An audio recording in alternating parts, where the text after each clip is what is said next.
Hey all, here at OS Reviews. Today we're taking a throwback look at a smartphone many of you guys have probably never heard of. It's called the InfoBar A03, and it's an exclusive through the Japanese carrier AU, released back in 2015. The InfoBar series has always focused on style, and it's a line that the Japanese carrier have put out since 2003, and right now it marks its 15th anniversary. So they are very colorful, almost candy-looking handsets, and at first they were all dumb phones but focused on style, and this version here runs on Android, so it's a full-blown smartphone.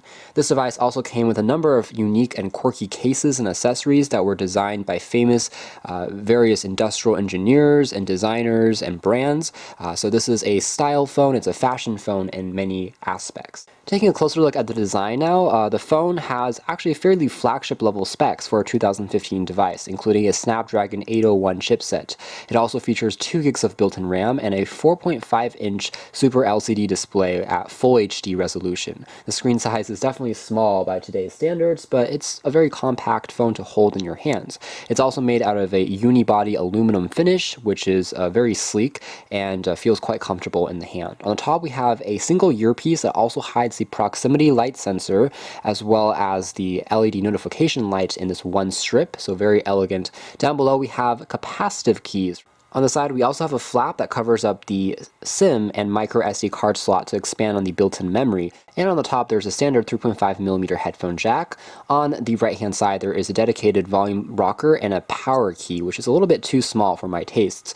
On the bottom, there's a centered micro USB port that looks a little bit like a Type-C, but it's using micro USB. And on the back, again, the aluminum finish continues with this ultra-flat and sleek design that says InfoBar, and we have a 13-megapixel camera with autofocus LED flash, and unfortunately there is a loudspeaker which is single and rear mounted. As aforementioned, the device is designed by an industrial engineer called Naoto Fukasawa, and the UI is called iida. It was first introduced on the A01, which was back in 2011.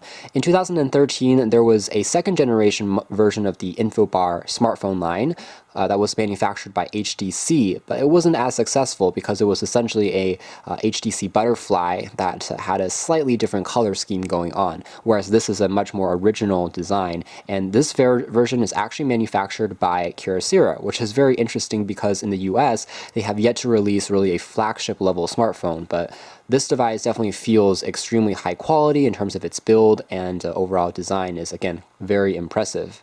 So take a closer look at the UI here, again, different from almost anything we've seen on Android before, and it's an interesting mashup, in my opinion, of Windows Phone and Android. It reminds me of something you see maybe in a modern art museum, so it kind of questions whether a phone can also be an art statement at the same time.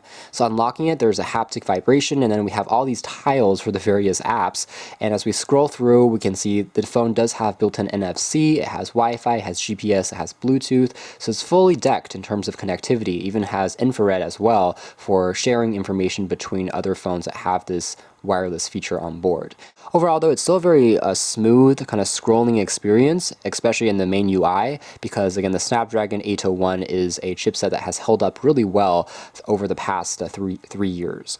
So let's start by taking a closer look at the camera on this phone by launching into this. It's not the best camera in the world. Again, Kyocera doesn't have, the amazing backlog or history of making excellent photography devices, but it's all right, I would say. The UI though does give you quite a few settings to play around with, including continuous shooting, applying various effects, and we can also record video up to 4K resolution, which is impressive, but there is no optical stabilization, so footage does seem a little bit shaky.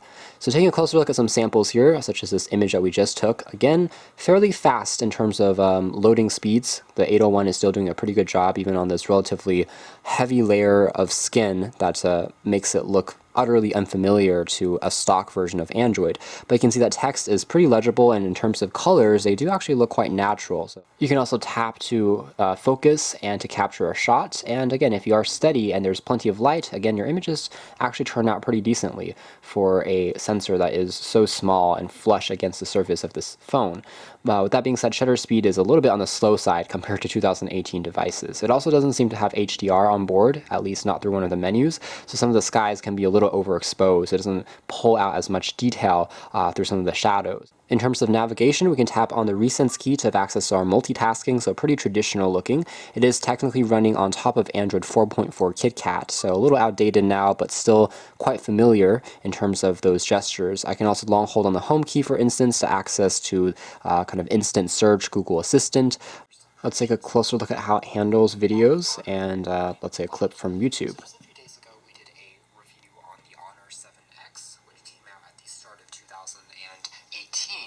Still remains an excellent value for the money.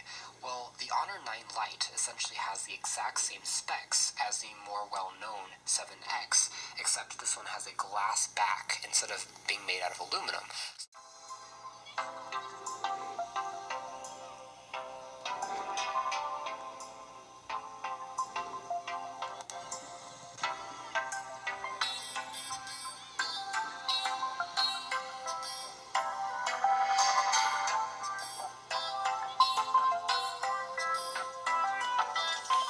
Takeaway is it works better than expected, especially since we're using the Chrome browser right now just to play back this clip. You can tell that loading speeds are acceptable, scrubbing is still quite good, and overall reception for the antennas is quite good as well for a pretty much all-metal phone. Scrolling is quite fast, but it doesn't seem to have loaded the full classic site just yet, including all the ads and videos.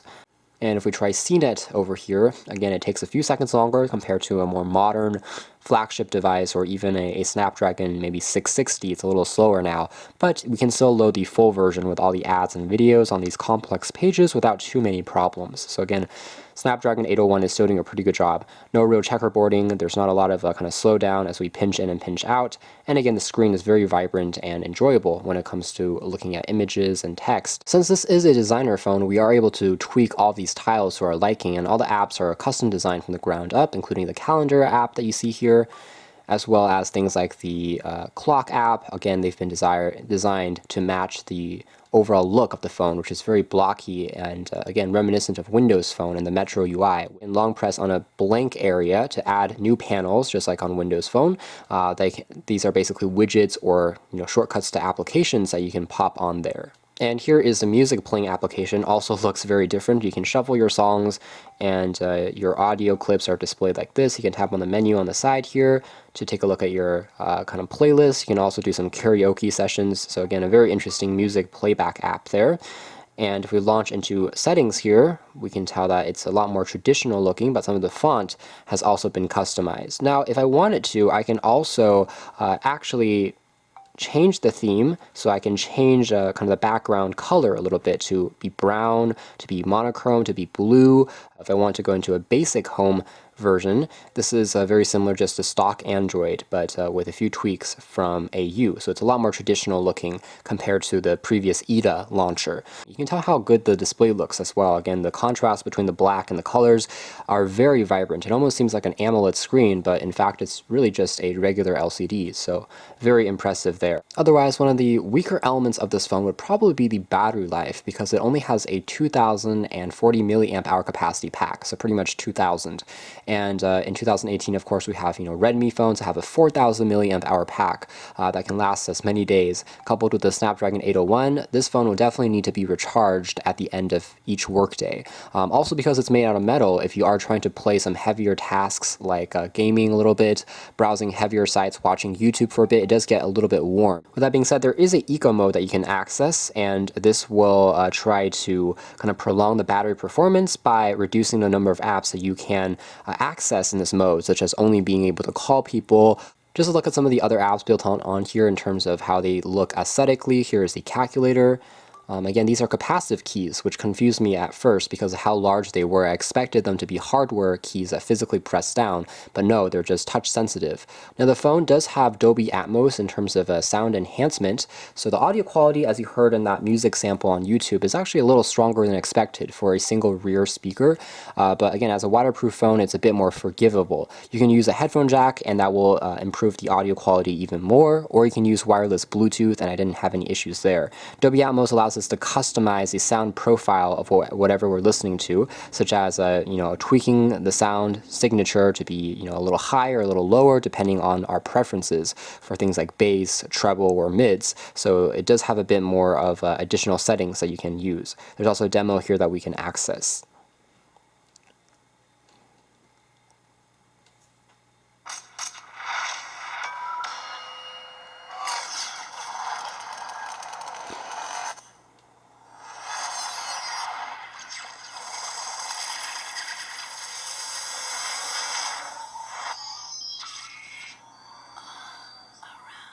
And that's more or less it. In terms of downloading games and apps through the Play Store, everything is still supported, and the Snapdragon 801, I think, performs better than what many people will expect. I still think it has a slight edge compared to phones, maybe with Snapdragon 400 series chip. It still performs a little faster than the Snapdragon 625 in real-world day-to-day usage. So it more than handles things very smoothly, especially if you're running, one game or one app at a time, especially since graphics on the 800 series has always been stronger than other mid-end chips that Snapdragon has produced. Definitely a very unique and distinctive phone, mostly because of its fashion and how much that the carrier has customized the experience, both with the software as well as with the hardware. And I think that it makes it a very interesting phone to look at, which is rare to find in a sea of mundane and very traditional looking devices that try to copy one another. And although it's a device that will never be quite mainstream, I still think it's important to realize exists and deserves a little bit of attention out in the world. So you can check out more details about this device in the links down below, but for now that's been our video. Thanks for watching here at OS Reviews. That's been our kind of throwback look at the InfoBar A03 and kind of the InfoBar series as a whole from the Japanese carrier AU.